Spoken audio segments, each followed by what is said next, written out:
하나님의 말씀 사도행전 1장의 말씀입니다.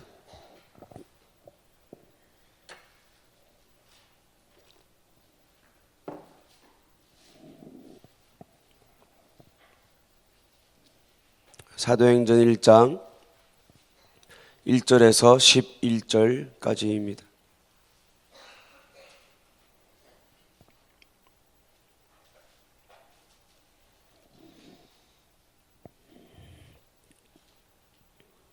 (1장) 1절에서 11절 교독하겠습니다. 데오빌로여, 내가 먼저 쓴 글에는 무릇 예수의 행하시며 가르치시기를 시작하심부터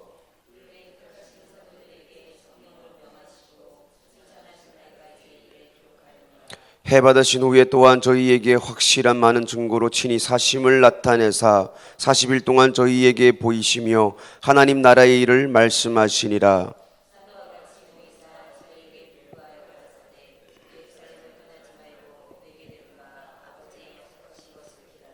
요한은 물로 침례를 베풀었으나 너희는 몇 날이 못되어 성령으로 침례를 받으리라 하셨느니라.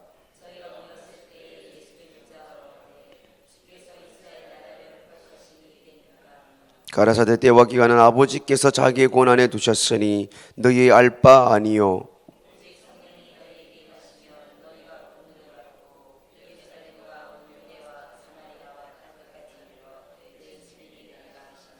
이 말씀을 마치시고 저희 보는 데서 올리워 가시니 구름이 저를 가리워 보이지 않게 하더라.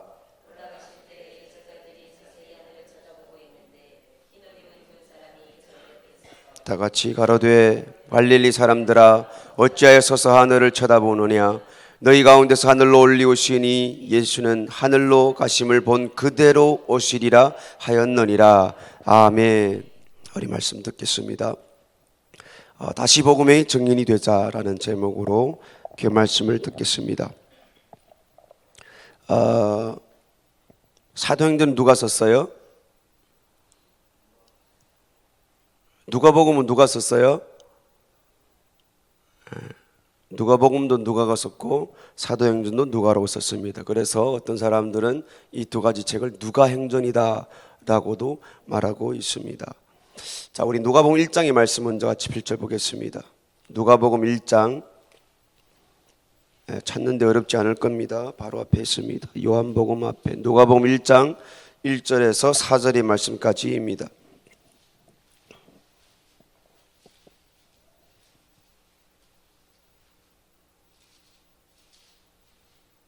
자, 같이 읽습니다. 우리 중에 이루어진 사실에 대하여 처음부터 말씀의 목격자 되고 일꾼된 자들이 전하여 준 그대로 내력을 저술하려고 부술된 사람이 많은지라. 그 모든 일을 근원부터 자세히 미루어 살핀 나도 데오빌로 각하에게 차례대로 써보내는 것이 좋은 줄 알았노니 이는 각하로 그 배운 바의 확실함을 알게 하려 함이로라. 아멘. 자, 사도행전 1장과 누가복음 1장에 지금 차이가 있습니다. 지금 편지를 쓰고 받는 대상이 있는데 데오빌로라고 적혀 있죠. 데오빌로. 우리가 이 사복음서에서 가장 긴 책은 누가복음입니다. 가장 긴 책은 누가복음이에요. 사도행전도 28장으로 되어져 있습니다. 그러니까 누가가 이 두 가지 책을 묶어서 쓰는데 여기 보면은 그 대상이 나오죠. 우리가 다른 책들도 보면은 나오지만 보통 교회, 고린도면 고린도 교회, 빌립보면 빌립보 교회, 이 대중에게 편지를 쓰는데 여기 특히 이 누가가 쓰는 누가복음이나 사도행전을 보면은 한 사람의 이름을 지적합니다. 그래서 이제 누가복음을 쓸 때에도 각하 데오빌로에게, 그래서 각하 데오빌로, 한 사람에게 쓰는 것처럼 이 대용량의 책을 한 사람에게 쓰는 것처럼 지금 표현을 하고 있는 거예요. 사도행전에도 데오빌로요 이렇게 책을 시작하고 있죠. 그래서 우리가 아시다시피 이 책은 편지입니다. 편지. 그래서 데오빌로요 한 사람에게 이 책을 썼다는 거예요. 예를 들면은 지금과 달리 지금은 우리가 뭐 볼펜을 쓰거나 뭐 만년필을 쓰거나 연필을 들고 이 책을 쓰면은 이 글씨가 쉬울 수도 있지만, 그때 당시에는 이 책을 쓴다라고 했을 때 이 볼펜이 있는 것도 아니고 깃털 가지고 먹물을 찍어 가지고 그 먹물이 깃털에 없어지면은 다시 찍고 썼다라는 거예요. 그러면은 그것도 책에다 썼을까요? 종이장에다 썼을까요? 그것도 아니에요. 이 갈대를 엮은 이 파피루스, 좀 신학을 배워서 신학적인 것이 나오는 건가요? 이 파피루스, 갈대라고 하는 파피루스에다가 이 글을 적었다라는 거예요. 그러면 이 갈대로 만들었을 때에 이 무게도 있고요, 크기도 있고요. 그러니까 이 사도행전이라는 이 책을 한 권을 파피루스라는 데다가 딱 적어서 다 28장을 완성했을 때에 장정 몇 명이 그것을 들려매야 이것을 이동할 수가 있는 거예요. 예를 들면은 이 핸드폰에 우리는 수만 권 가지의 책을 넣고 주머니 넣고 달고 다닐 수가 있습니다. 그런데 그때 당시에는 책 한 권 이 파피루스라는 데다가 적어서 이동할 때에는 이 누가복음이나 사도행전 두 권을 묶어버리면은 장정 몇 명이 이것을 메고 다녀야 되는 것입니다. 그런데 이 방대한 책을 누구에게 썼다고요? 한 명을 위해서 적었다라는 거예요. 그 사람은 데오빌로였습니다. 데오빌로. 어마어마한 이 메시지가 그 속에 담겨져 있겠죠. 어마어마한. 그런데 우리는 길어서 지루하다고 대충 읽을 때도 많이 있는데, 누가가 피를 들어서 어마어마한 메시지를 가지고 이 데오빌로라는 한 사람을 위해서 이 글을 작성했다는 것입니다. 물론 이제 이 한 사람이라고 우리가 이 글을 보면은 그렇게 볼 수가 있지만, 물론 대중을 위해서, 우리 모두를 위해서 이 책을 기록했다는 사실도 우리가 볼 수가 있습니다. 그렇다면은 이 데오빌로라는 사람이 도대체 누구이기에 이 어마어마한 양을 한 사람 대상으로 적었을까요? 데오빌로라는 사람은 로마의 황족 출신으로서 대단히 이 지위가 높은 고급 관리원이었습니다. 그런데 여기서 특별한 이 호칭을 붙이죠. 누가복음 1장에 보면은 각하라는 대단한 위치의 사람의 그 호칭을 불러주고 있습니다. 그런데 이상한 것이 있습니다. 누가복음 1장에 보면은 각하 데오빌로요, 높은 지위의 그 지책을 호칭을 붙이는데, 사도행전에서는 그냥 데오빌로요, 어떻게 들립니까? 좀 가까워졌다, 좀 친구가 되었다, 이름을 대놓고 부르는 그런 호칭을 우리가 볼 수가 있습니다. 이 엄청 작은 두 글자가 사라졌지만은 이곳에는 엄청난 사건이 있다는 것도 우리가 볼 수가 있겠죠. 이 누가복음을 쓰고 사도행전을 쓸 때에 누가가 데오빌로와의 관계에서 어떤 변화가 일어났다고 우리가 볼 수가 있겠죠. 다시 말하면은 도대체 어떠한 것이, 무엇이 이 각하 데오빌로를 그냥 데오빌로로 바꿀 수가 있었을까요? 그 가운데 누가가 이 데오빌로에게 이 누가복음을 통하여 우리가 봤을 때에 누가는 그 속에 담긴 내용이 뭡니까? 예수님의 죽음도 있고, 예수님의 부활도 있고, 예수님의 성천의 사건도 있고, 수많은 질병들이 치유받고, 예수님은 우리 이 땅에 온 것을 섬김을 받으려 함이 아니라 섬기려고 대속물로 온 인류를 위해서 오셨다. 수많은 내용들이 있습니다. 그것을 우리는 한마디로 딱 요약을 해버리면 두 글자이죠. 복음입니다. 복음. 한 사람을 그 높은 지위에서 각하라고만 불려야 되는 그 계급장을 띄어내놓고 친구처럼 이름을 막 부를 수 있는 그런 가까운 사이가 될 수 있었다라는 것은 한 사람의 변화는 복음에서만 온다는 사실입니다. 제가 요즘에 들어서서 이 목장 예배를 드리면서 느낀 건데요, 아무리 사람이 한 사람 앞에서 막 떠들고 얘기하고 나눈다고 해서 사람에게 변화를 가져다 주는 것은 절대로 아니라는 것입니다. 무엇이 변화시킵니까? 말씀이 사람을 변화시킵니다. 내가 이 세상에 유저세 동안 살아갈 때에는 수많은 죄를 지었을 때에도 내가 그것이 죄라는 사실을 발견하지 못할 수가 있습니다. 그런데 말씀을 딱 펼쳐놓으니까 이것도 죄네 라는 것이 우리 할아버지들 입에 속에서도 나온다라는 것입니다. 죄송합니다. 할아버지라고 했어요. 68 청춘이죠. 28 청춘인가요? 어떠한 사람인다 해도 말씀을 딱 펼치면은 그러면 이것도 죄겠네요? 죄라는 사실이 딱 떠오른다라는 거예요. 말씀 앞에, 이 복음 앞에 아무도 너 아니요 라고 거부할 사람은 아무 사람도 없다라는 것입니다. 각하되어불러요. 이 계급장을 가졌던 이 사람도 예수님이 죽음을 말하고 예수님이 다시 살은 부활을 말하고 예수님이 성천을 말씀해주고 누가복음에서 또박또박 이 예수님이 죽었다가 살아나실 사실, 이 복음에 대해서 또박또박 한마디 전달하니까 24장이라는 이 복음서를 통하여서 사도행전이 되는 이 복음을 다시 접할 때에 각하 데오빌로가 그냥 데오빌로로 바뀌었다는 사실입니다. 아무도 아멘 안 했습니다. 사람을 바꾼 것은 복음입니다. 사람을 바꾼 것은 말씀입니다. 그래서 우리는 목장 예배 드리는 것도 들대로 우리가 말씀을 듣는 것도 우리를 바꿀 수 있는 것은 이 말씀밖에는 없습니다. 아무리 변임수 목사님이 이해준 목사가 전도사가 아무리 떠들어도 그것이 하나님의 말씀이 아니라면은 우리를 바꿀 수 있는 길은 아무것도 없습니다. 여러분들 일반 독서와 일반 철학과 그런 책들과 성경이 다른 점이 무엇이 있습니까? 이 성경은 하나님의 말씀이라는 것입니다. 하나님의 말씀이라는 거예요. 우리가 이야기책을, 그림책을, 만화책을 아무리 뚫고 읽어봤자 사람에게는 절대로 변화를 가져오지 않습니다. 절대로 변화를 가지고 오지 않아요. 다만 내가 열심히 공부해야 되겠다, 어떤 열심이나 어떤 지식은 우리에게 줄 수 있지만 내 삶은 절대로 바꿔주지 못합니다. 그런데 이 성경이라는 이 책은 읽으면은, 들으면은 이것도 죄겠네요?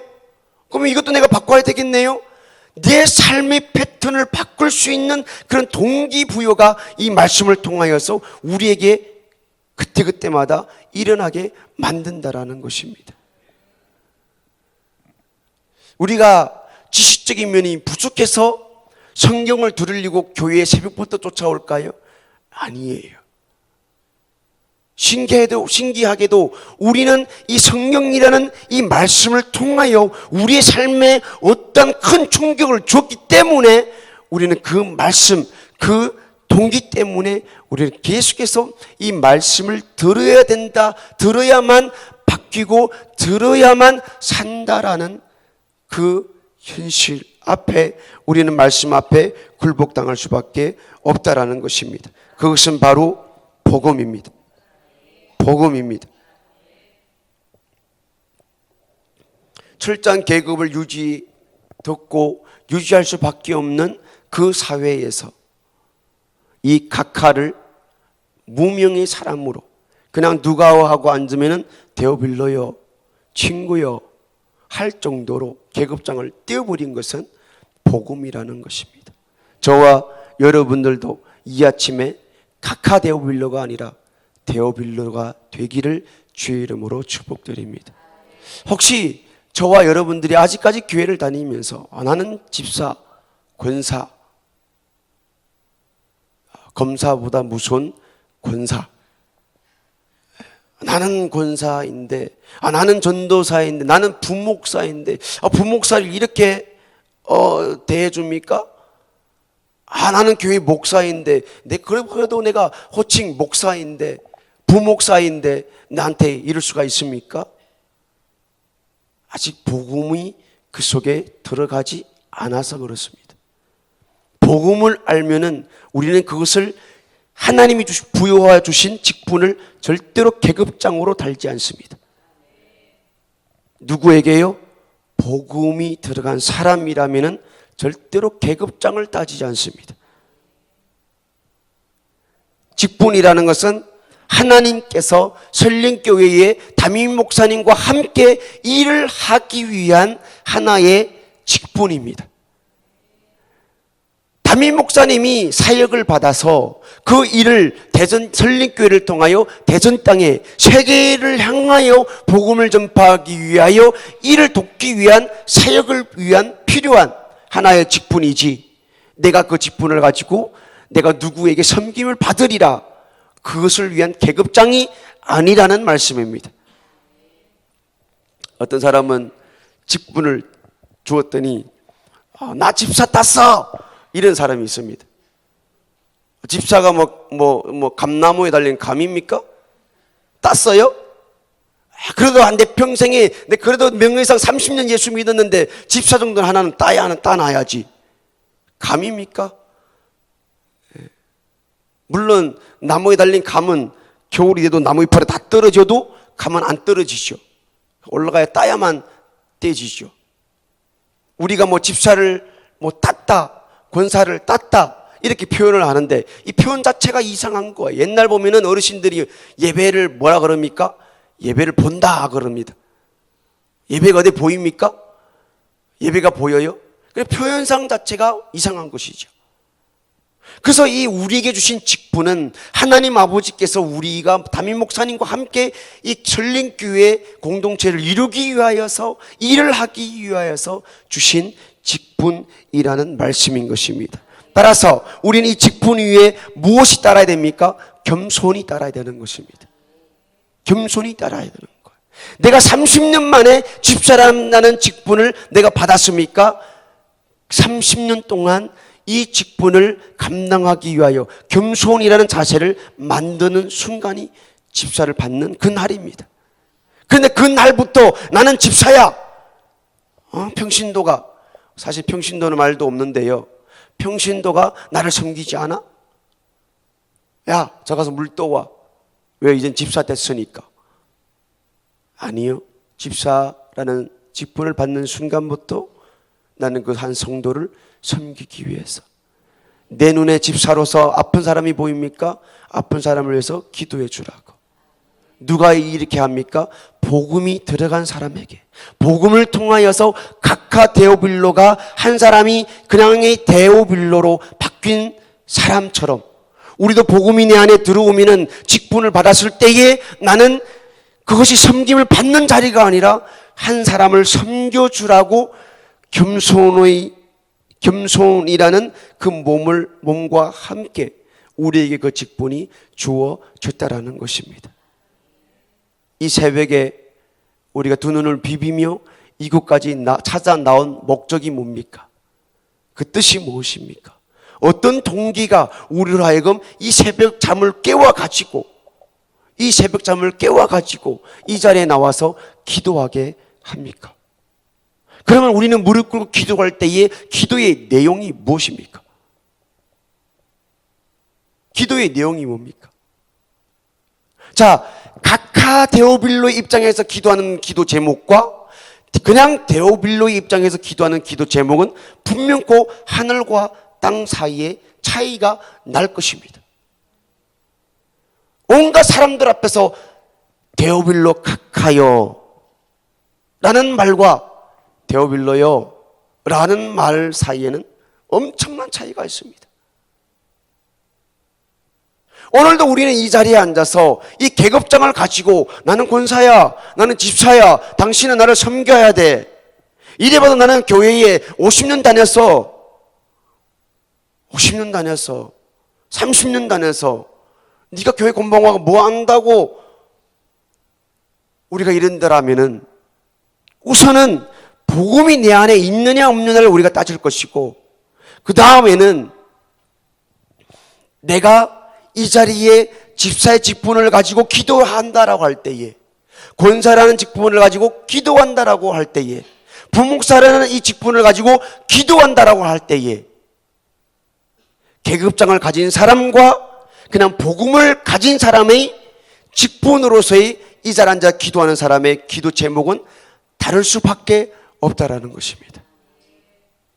복음이 들어간 직분을 가진 사람, 설린교회 소속이 되어서 담임 목사님과 함께 주님의 뜻을 받들어서 주님의 뜻을 이루고자 하는 기도하는 사람과 계급장을 가져서 너는 나를 섬겨야 돼 라는 사람의 기도 제목은 분명코 다르다는 것입니다. 계급장을 가진 사람은 공동체를 세우는 것이 아니고요, 하나님의 직분을 받은 복음의 사람은 공동체를 세우기 위한 그 기도 제목이 된다는 말씀인 것입니다. 자, 이미 답은 나왔습니다. 복음을 받은 사람이 절대로 하나님 나의 돈이 필요합니다 라고 기도하지 않을 겁니다. 복음을 받는 직분을 가진 사람은 절대로 이 땅의 것을 구하지 않을 겁니다. 왜요? 이미 복음 때문에 내 삶의 패턴이, 내 삶의 스타일이 완전히 바뀌었기 때문에 복음 앞에, 그 예수 그리스도 앞에 나는 이 땅에 먹고 살기 위한 의식주를 구하지 아니할 겁니다. 복음을 가진 사람의 기도 제목은 이 땅이 아닌 주님의 뜻이 하늘에서 이루어진 것처럼 이 땅에서도 주님의 뜻이 이루어지기를 원합니다라고 복음을 위하여서 구할 것입니다. 그러니까 우리는 말씀 듣고 새벽에 기도하러 나와서 우리는 그냥 툭툭 틀고 가지 않습니다. 최소한 복음이 들어온 사람들에게는 그냥 가지 않습니다.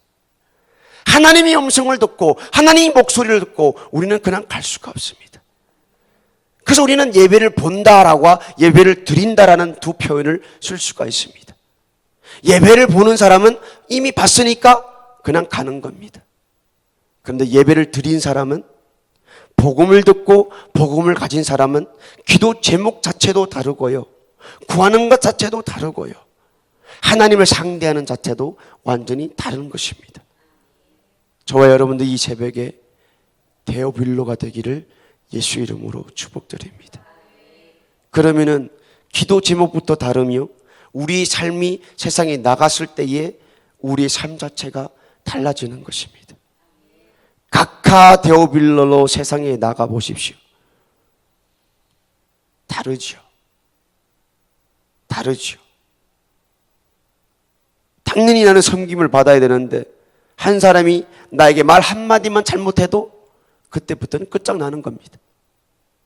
그런데 데오빌로로 이 세상에 나가면은 나의 출발점이 섬김의 자세였고 겸손의 자세였기 때문에 어떤 사람을 봐도 나는 당신을 섬겨야 되는, 사도 바울이 표현한 것처럼 나는 당신에게 빚을 진 사람입니다. 어떤 사람 앞에서도 누가 나의 뺨을 때려도 예, 맞습니다. 나는 내가 당신을 섬기겠습니다. 완전히 다른 삶이죠. 데오빌로가 되시기를 주의 이름으로 축복드립니다.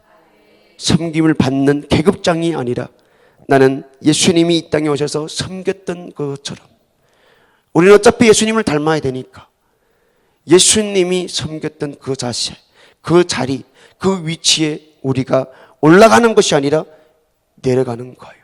그래서 예수님께서는 나 같은 것 하나 살리기 위해서 음부에까지 내려가셨다라고 예수님께서 표현하시고 있습니다. 오늘도 우리는 데오빌레가 되고 그 위치뿐만 아니라 그 더 이하의 자리로 내려가시기를 예수 이름으로 축복드립니다. 그러면 우리 가정이 달라질 것이고 우리 설린 교회가 달라질 것이고 내가 새벽에도 쫓아오고 저녁에도 쫓아오고 매일 쫓아오는 우리 기도의 자리, 기도 제목이 달라지면은 우리 설린교회가 달라지고 우리 가정이 달라지고 내가 가 있는 직장, 사회가 전체 달라질 것입니다. 어디에서 출발됩니까? 복음입니다. 오늘 우리 아침에 구해야 될 것은 복음입니다. 복음이 내 안에 들어와야, 말씀이 내 안에 들어와야 내가 바뀔 수가 있습니다. 기도 제목이 바뀝니다. 내 삶이 바뀝니다. 가정이 바뀔 수가 있습니다.